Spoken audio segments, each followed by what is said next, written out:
श्रीगणेशाय नमः।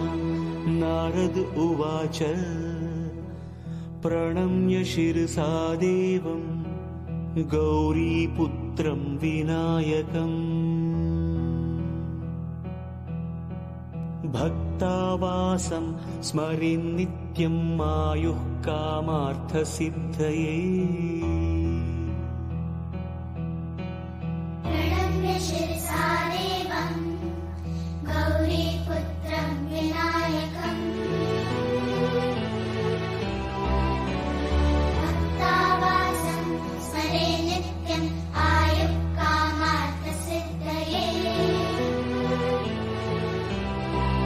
प्रथमं वक्रतुण्डं च एकदन्तं द्वितीयकं तृतीयं कृष्णपिङ्गाक्षं गजवक्त्रं चतुर्थकं लम्बोदरं पञ्चमं च षष्ठं विकटमेव च।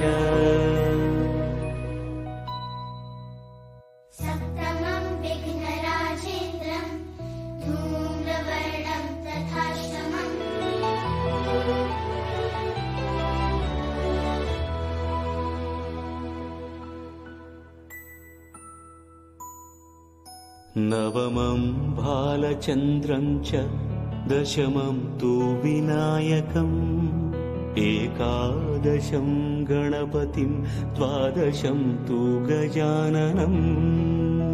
द्वादशैतानि नामानि त्रिसन्ध्यं यः पठेन्नरः न च विघ्नभयं तस्य सर्वसिद्धिकरं प्रभो।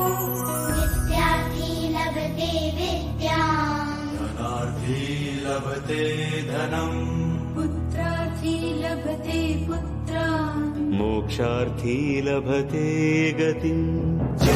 गणपति स्तोत्रम् षड्मासैः फलं लभे संवत्सरेण सिद्धिं च लभते नात्र संशयः।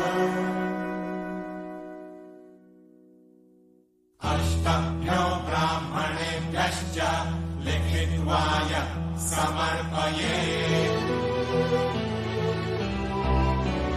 तस्य विद्या भवेत् सर्वा गणेशस्य प्रसादतः।